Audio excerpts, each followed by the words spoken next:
É sempre um desafio, as pessoas têm perguntado se a pandemia é um castigo. De onde que vem essa ideia?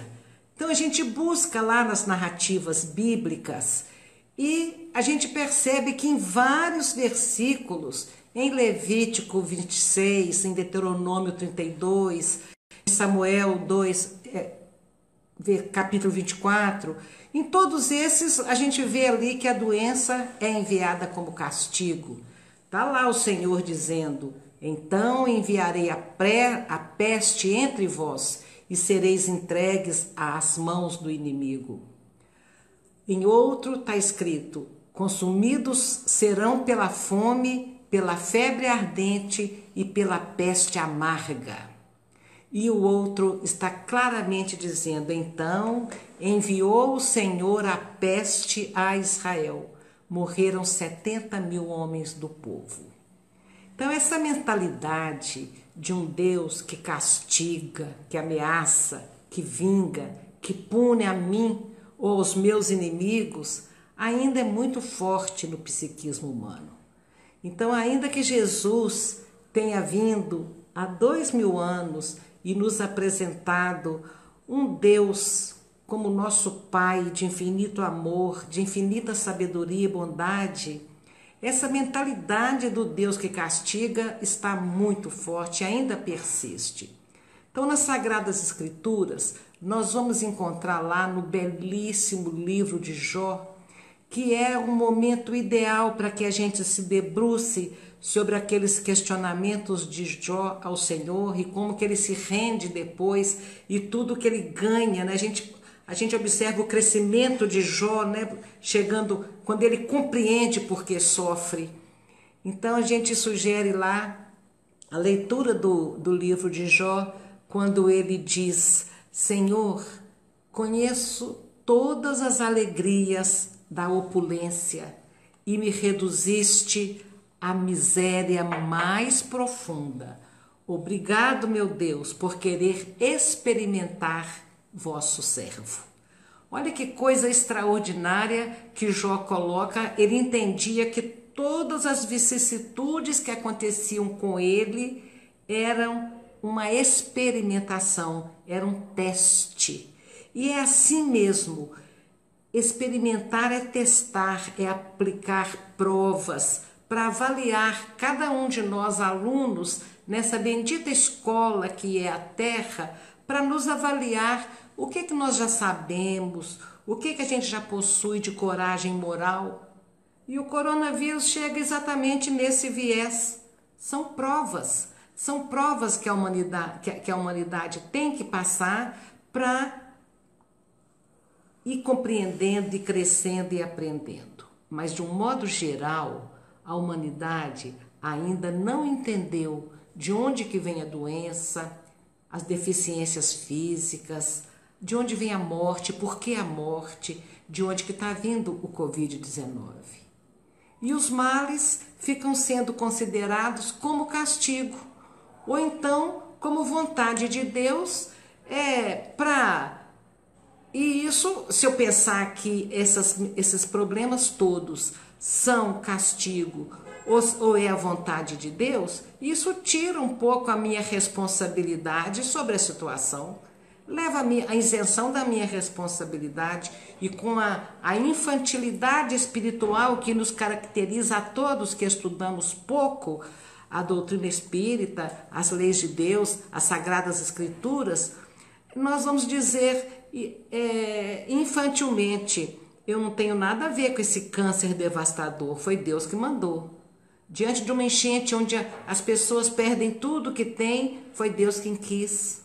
Eu não tenho nenhuma responsabilidade sobre esse vírus que está aí. É vontade de Deus, porque nós estamos nos tempos apocalípticos. É vontade de Deus, porque nós estamos sofrendo agora para mudar o planeta de prova e expiação para regeneração.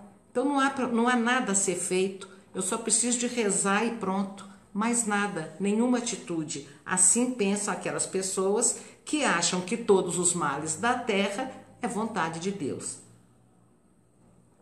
Uma ilustração, e que a cota me perdoe a ausência.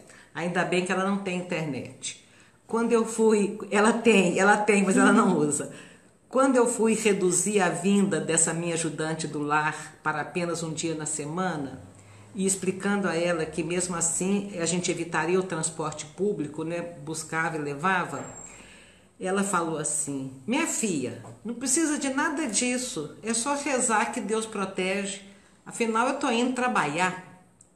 Então eu fiquei pensando a beleza daquele coração dedicado, fervoroso e puro, mas que não sabe que quem sabe as autoridades sanitárias, em nome da ciência, podem estar demonstrando a vontade divina quando preconizam os cuidados que nós devemos ter, as medidas profiláticas que nós devemos ter. De repente, esta é a vontade de Deus, que a gente siga o que as autoridades estão sugerindo, que a gente seja solidário e realmente faça o que elas estão pedindo, porque essa propagação, o vírus não tem uma letalidade tão grande, mas ele propaga-se de uma forma muito mais fácil do que os outros. Então, tá aí a vontade de Deus, olha, segue aí com disciplina o que é necessário ser feito. Claro que nós temos que orar muito, os dias são sombrios, a vida está muito cheia de incertezas. Então é a oração que vai realizar a nossa conexão com Deus. E nesses tempos de crise, em toda a história, sempre que chegam as crises, há um avivamento da nossa religiosidade.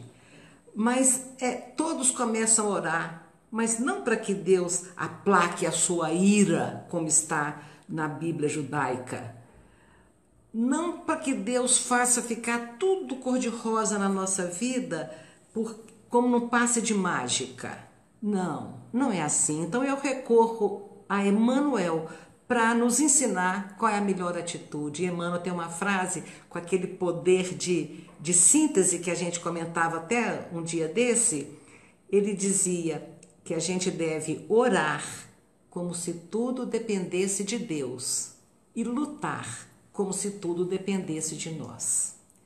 Então, a nossa luta está aí, escancarada. Nós sabemos o quão vai ser doloroso a readaptação depois que essa pandemia for embora. Então, buscar Deus, procurando compreender as leis que Ele criou para reger a natureza, para reger a vida nos dois planos da existência. Essa é uma maneira interessante de alicerçar a nossa fé. Porque, olha, nós não temos a menor dúvida de uma das consequências da pandemia. A ilusão humana, a ilusão de poder está sendo solapada em suas bases. Porque todo mundo sabe que o poder terrestre, com as suas ferramentas estéreis, não será capaz de resolver sozinho a situação. E nunca a humanidade se voltou tanto para Deus como agora, para que a gente possa exatamente suportar esse vendaval aí tão avassalador. Então está destruída a ilusão que nós vamos conseguir sair dessa crise sem Deus, sozinhos, só nós. Não, a ilusão foi vencida quando as grandes potências mundiais se curvaram diante de um pequeno vírus. Então aí nós vamos ter que começar a pensar e a refletir muito a respeito de que o poder maior onde que está. A religião espírita, ao nos oferecer os fundamentos da fé, amplia muito a nossa visão assim dos fatos e nos convida à superação de nossos limites, para que a gente possa finalmente crescer espiritualmente. Porque quando nós somos capazes de compreender de onde vem o mal, de onde vem a dor, de onde viemos nós, por que sofremos, quando a gente tem capacidade de compreender isso, a gente começa a mergulhar na maravilha que é a misericórdia divina, a justiça divina. E a gente começa a compreender um pouquinho desse Deus de amor de infinita bondade, de misericórdia e justiça, de sabedoria, acima de tudo. Então Deus, que é um Pai, de uma perfeição que a gente está longe de conseguir imaginar. Deus, como Pai, Ele quer a nossa felicidade e não o nosso sofrimento. Então não foi Deus que quis que nós sofrêssemos. Então, para que a gente encontre a felicidade para a qual nós fomos criados, para a qual nós estamos destinados, Deus criou as leis. E nós só seremos infelizes quando nos afastamos dessa lei. A terra hoje geme e chora, porque a terra, nós, como um corpo vivo, nos afastamos das leis de Deus. Então, os imortais, os grandes luminares, mensageiros de Jesus, trouxeram no livro dos Espíritos questões incríveis sobre a lei de destruição. Eu me lembro de ser muito jovem quando escutei pela primeira vez lei de destruição. E eu pensava, quando a gente destruía um brinquedo, quando a gente destruía um copo de vidro, isso era um problema sério, era errado, era muito errado. Então, para mim, destruição era sempre uma coisa errada. E nós vamos ver agora a perfeição da lei de destruição. Por que Deus permite que a humanidade seja ferida por meio desses flagelos destruidores de crises de todo jeito? Para progredir mais depressa. Então, a destruição vem, os flagelos são necessários para que mais depressa a gente possa reordenar as coisas, para que se realize em pouco tempo o que às vezes nós levaríamos séculos para realizar em nós ou realizar na sociedade. A destruição é uma necessidade para melhorar a humanidade moralmente. Então a gente sofre. A destruição continua sendo algo feio. É feio, mas é o recurso que a natureza nos oferece quando a beleza da harmonia não foi suficiente. A dor só surge como única solução para abrir os nossos olhos quando a gente não se abre para o amor, porque se nós tivéssemos desde sempre caminhando neste caminho da nossa amorosidade, nós não precisaríamos sofrer, não. Então, quando muitas pessoas perguntam por que Deus permite isso, nós não podemos esquecer que esses acontecimentos todos que estão aqui nesse nosso planeta são consequência dos nossos atos, das nossas atitudes ou das nossas omissões. De qualquer forma, a situação que está posta é uma consequência de toda a ação de toda a humanidade. Tudo isso a gente fica imaginando como é que anda a psicosfera do nosso planeta. Como é a ambiência espiritual de uma casa planetária onde, por ano, são realizados 100 milhões de abortos criminosos? Como que está o ambiente da Terra onde os dois maiores comércios que existem são de armas de fogo e de drogas?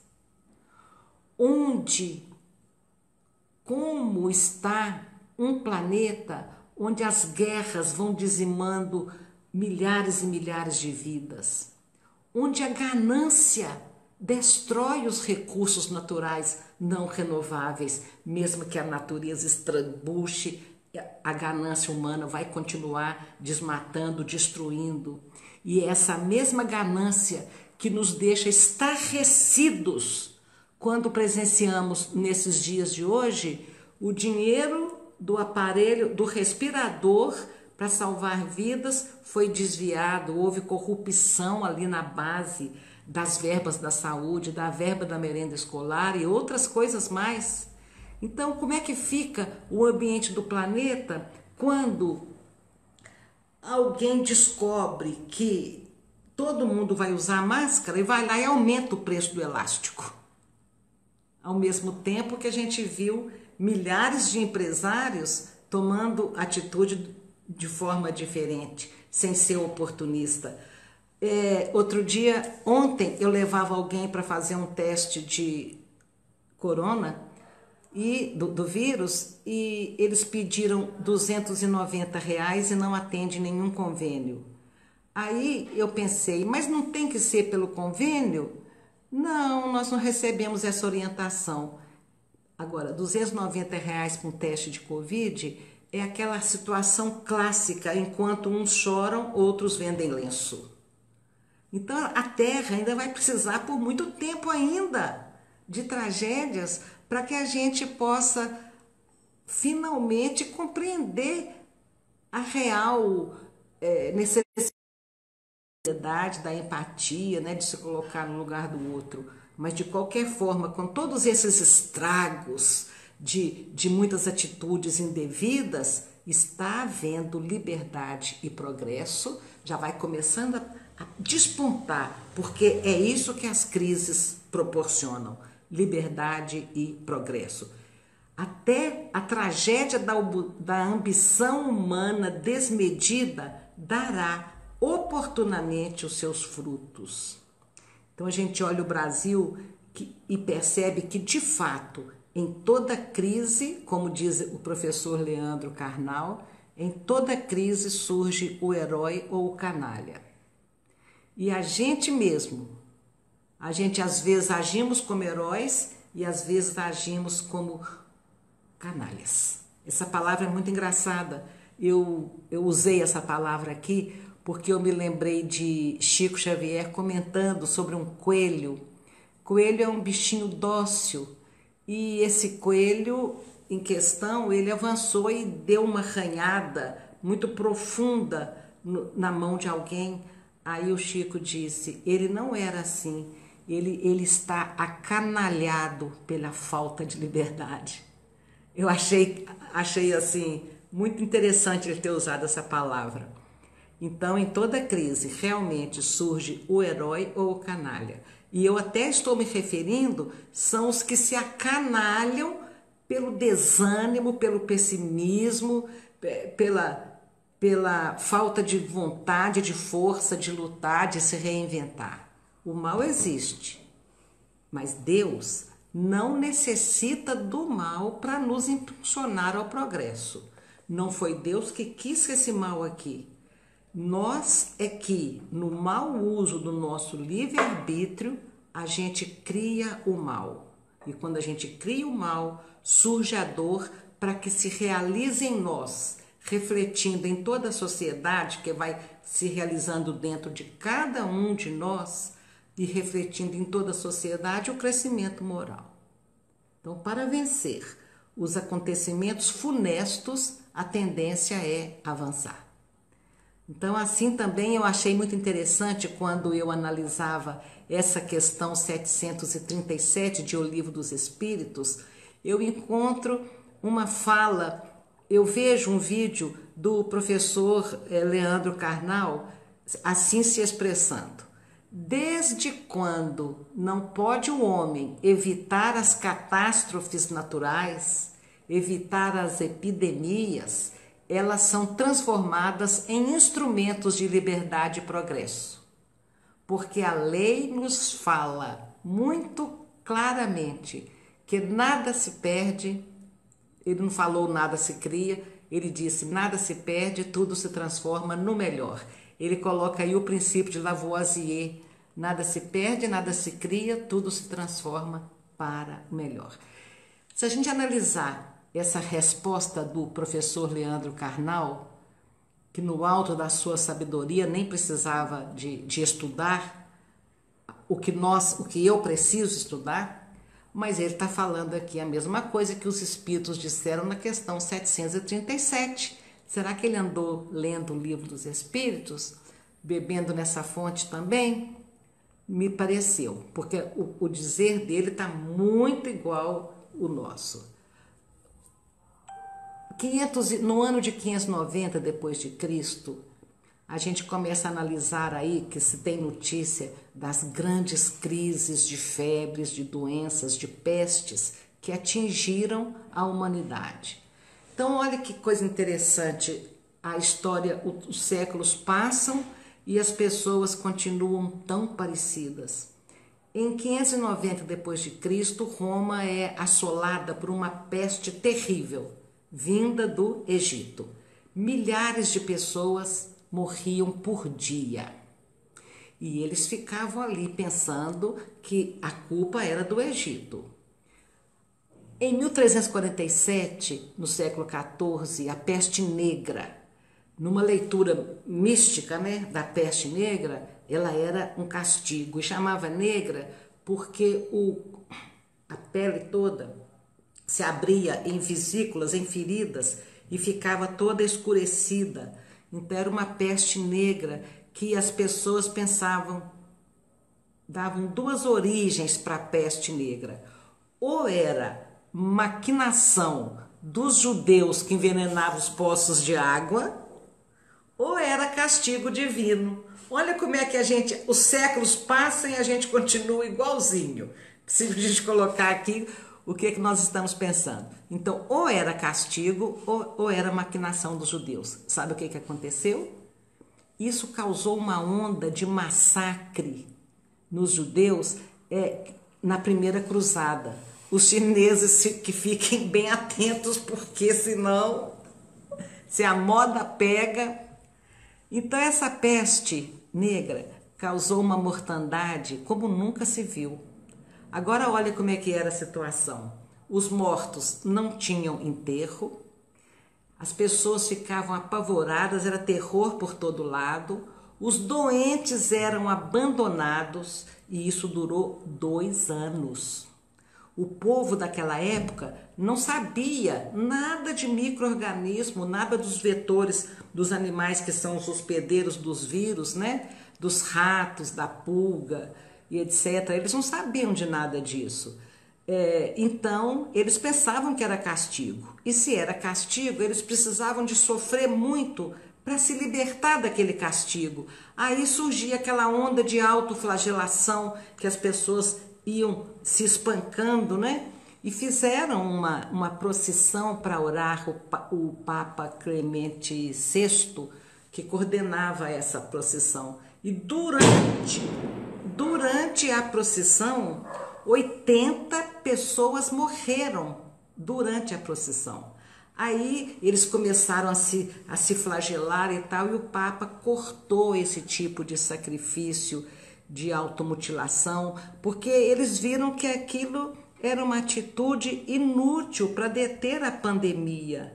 Mas até hoje, esse comportamento de um sacrifício que não vai levar lucro, não vai levar ajuda para ninguém, ainda persiste, mesmo que um Papa tenha cortado, né?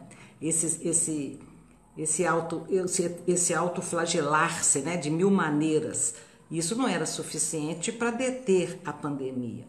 Então, eles começaram a desconfiar que isso já foi assim bastante lá na frente, quando as pessoas começaram a adoecer de uma febre que se chamou malária. A palavra malária significa um mal que está no ar, malária. Então, essa peste era um mal que estava no ar, eles já começaram a desconfiar que estava no ar. E essa peste negra, ela trouxe uma consequência muito marcante, porque ela fez ruir o castelo do feudalismo, o edifício do feudalismo. O que é um feudo? É uma vila enorme, uma agremiação enorme de casas, uma propriedade agrária muito extensa. E nessa propriedade tinham os castelos, ou então simplesmente o solar, né, dos senhores feudais. E em volta deste castelo, as casinholas dos escravos, dos camponeses, que eram explorados e viviam em extrema pobreza. Então, eles plantavam a meia, um pouquinho para eles, e o resto era para o senhor feudal consumir ou vender.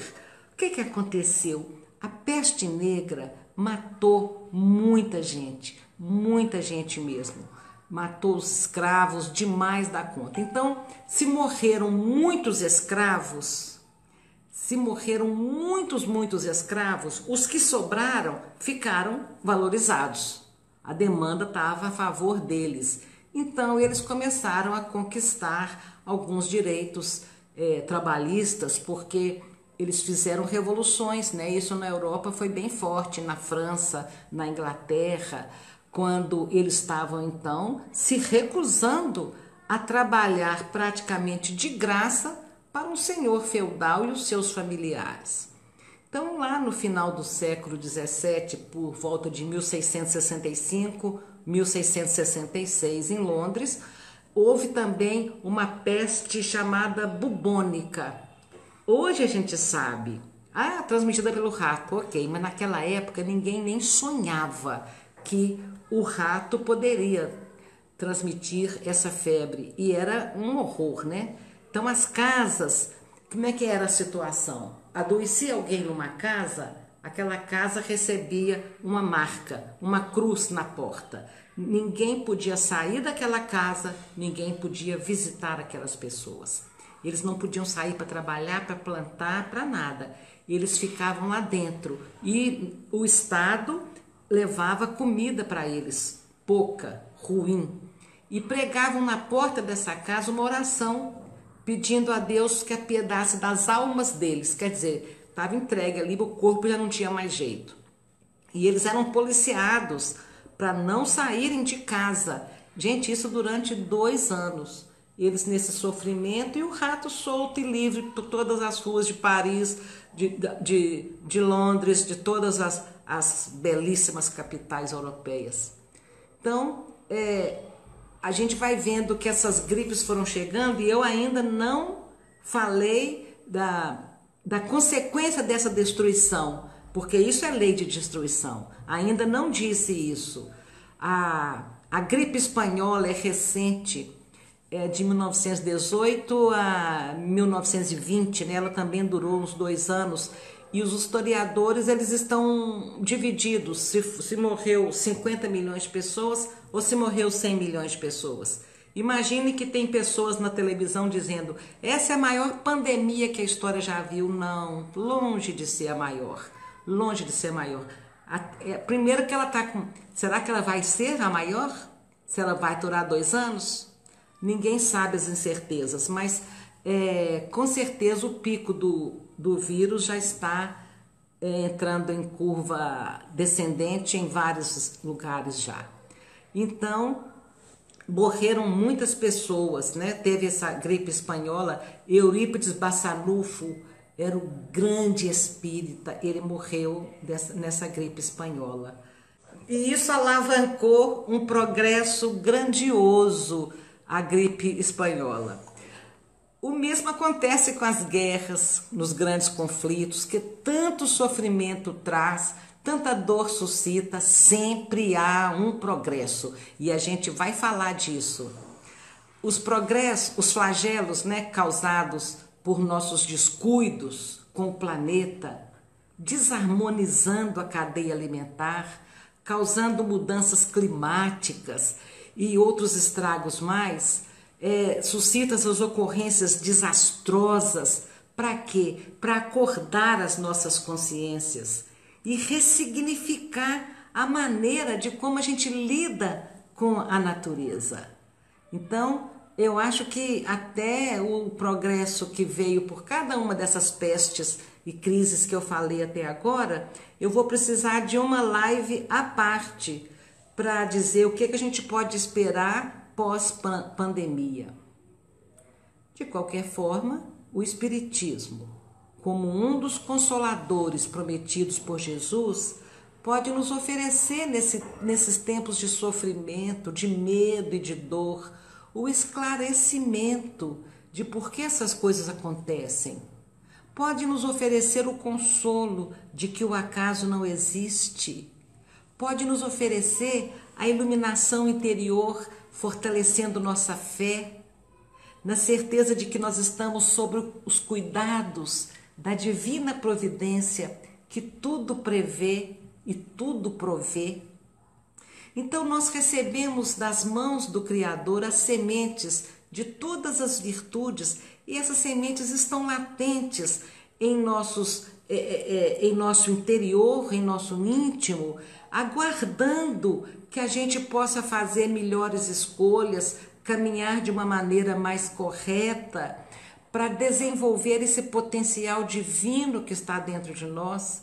E como esse potencial divino paira em nossa alma há milênios, então de vez em quando nós precisamos de uns empurrões para tirar de dentro de nós essas virtudes, para acordar, caminhar. Então este é o motivo. Isso não é castigo, isto é oportunidade. Surgem então esses sofrimentos, às vezes, esses acontecimentos que nos impulsionam, nos levam para a frente. E diante de tantos desvios, né, que a gente comete, de tantos equívocos que vão ganhando força, desestabilizando as energias que movem a vida, a gente então tem as consequências desses nossos atos. Porque, na verdade, nós temos deixado passar despercebido os caminhos do amor, de maneira que possam surgir assim os roteiros da dor, como a gente está vendo agora, que é pelo sofrimento que a gente vai entender e vai conseguir realizar a nossa regeneração espiritual.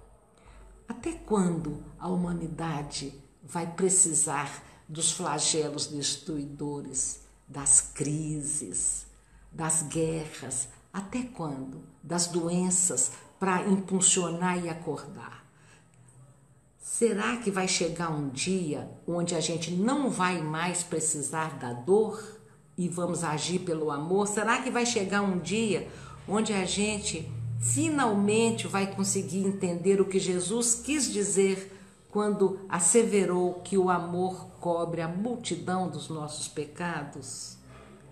Então, quando que vai acontecer das doenças desaparecerem da terra? Eu me lembro de ter escutado Chico Xavier um dia dizendo assim: a humanidade vai precisar das doenças por muitos anos ainda. Quando descobrirem o remédio para uma, vai surgir outra, e vai surgir outra, e vai surgir outra.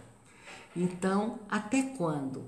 Então, as doenças vão desaparecer da face da terra quando nós compreendermos as leis de justiça, quando nós formos capazes de praticar a lei de Deus. Então aí todos nós seremos irmãos. E a gente vê com muita esperança que isso pode acontecer.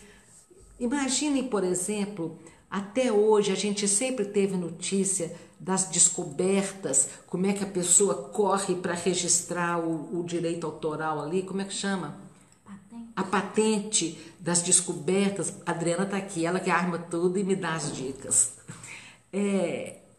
Escorre naquela competência, aquela concorrência, né, para quem que descobriu primeiro o quê, e agora a gente vê a comunidade científica do mundo se unindo em busca da vacina, do tratamento, né? Então, os povos todos serão irmãos, se unindo contra um inimigo comum, né, que é o vírus. Então, as enfermidades, elas vão existir ainda por um bom tempo. E quando a gente encontra, então, uma situação dessa que nós estamos atravessando agora, eu fico horrorizada de pessoas negarem a força destruidora desse vírus, negar que existe uma pandemia dizimando milhares de vidas. É muito confortável e talvez seja a maneira que a pessoa encontra de conseguir suportar o próprio medo. Então a minha casa está pegando fogo. Se eu negar que minha casa está pegando fogo, isso apaga o incêndio? Salva. E nem se eu ficar desesperada num canto gritando que minha casa está pegando fogo, também não me salva. Nada disso me salva. Só que a falta de percepção do perigo, do risco, é um grande perigo, é um grande risco. Então, qual é a atitude melhor? Nem o desespero de quem sofre o medo enorme e nem o negacionismo. É o equilíbrio do enfrentamento consciente, com esperança, com fé, com coragem, com empatia. Então, atualmente, nós estamos vendo que a sociedade ela se expandiu muito economicamente. Não há barreiras para o comércio mundial. E isso, esse intercâmbio biológico das pessoas viajando o mundo todo, o continente todo, cobra o seu preço, porque as doenças são trazidas de lá para cá. Foi assim com o sarampo, a gripe, a sífilis, trazidas da Europa para a América, inclusive para nós, América do Sul, quando o Novo Mundo vem descobrir aqui, no século XV e XVI, morreram tantos indígenas, que eles eram vitimados pela gripe comum, gripe influenza, aí simples. Eles eram vitimados por essa gripe e morriam num dos maiores genocídios que a história já registrou. Então, esse contato de civilizações, ele é fatal, porque vai sempre existir um grupo que não tem preparação, não tem, como que chama? As defesas, os anticorpos daqueles vírus, né? Então, esse intercâmbio biológico é a causa. Quando a Inglaterra invade a Índia, né? Escraviza a Índia, ela vai lá, os ingleses vão lá e quando eles voltam, eles trazem para Londres a primeira grande, monstruosa epidemia que houve de cólera. As pessoas se esvaíam em diarreias extraordinárias e morriam com 2, 3 dias. Então, sempre que houve esse intercâmbio comercial, e como está havendo agora, da Ásia para a Europa, da Europa para a América, nós vimos as doenças também saírem de um lugar para o outro. Porque hoje são milhares de pessoas cruzando os continentes. Então é natural que leve e traga as enfermidades. E é natural porque nós ainda precisamos das doenças para burilar o nosso psiquismo. Então a gente observa esse cenário de hoje e pensa, isso é o apocalipse, isso é o final do mundo. Não podemos pensar que nenhuma coisa nem outra. Isso é simplesmente as provas que a vida está nos oferecendo. E nós podemos ver a realidade de uma forma bem mais razoável, como essa explicação das pessoas que viajam de um continente a outro, de um país a outro. E é esse contato com a dor, gente, que vai dar um impulso para a gente construir devagar, paulatinamente, uma nova sociedade. Nessa crise de agora, o que a gente viu? Para uns, um desafio enorme era como que ia administrar o tédio e o recolhimento. Para outros, era o que fazer com o seu pequeno comércio fechado. Para outros, a paralisação das suas atividades na informalidade, o risco da fome. Então, a pandemia deixou milhares de pessoas sem emprego e sem renda. E surgiu um novo necessitado, aquele que nunca pediu nada para ninguém, aquele que nunca precisou pedir, hoje ele é um pedinte. Ele está dependendo da caridade dos amigos, da caridade pública. É uma reviravolta muito grande. E a coisa, nós temos que nos preparar a nossa solidariedade mesmo, porque pelas pesquisas, pelas estatísticas, em junho haverá no mundo 305 milhões de pessoas que perderam seus empregos. Como que vai ser? Como é que essa sociedade vai se adaptar a isso? Sem falar naquele grupo mais pobre da camada social, onde as pessoas ficam... Sim, ok, eu recebi um recado aqui, gente. As pessoas vão ficar assim, totalmente sem rumo, né? Sem saber, milhares de pessoas sem emprego, e tem aqueles muito pobres que estão embolados nas suas comunidades, nas suas casinhas. A gente olha assim, são todas iguais, né? Aquele tijolo à vista, não tem o reboco, não tem o acabamento. Aquelas pessoas, milhares no Brasil, sem nenhuma reserva financeira, sem nenhuma reserva de alimento, sem espaço para isolar, sem sabão, sem água, sem álcool, sem máscara.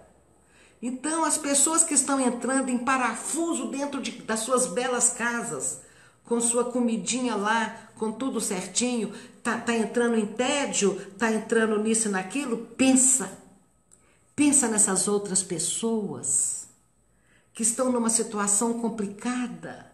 O problema delas não é administrar o tédio e o isolamento, não. O problema delas é a questão crucial de sobrevivência.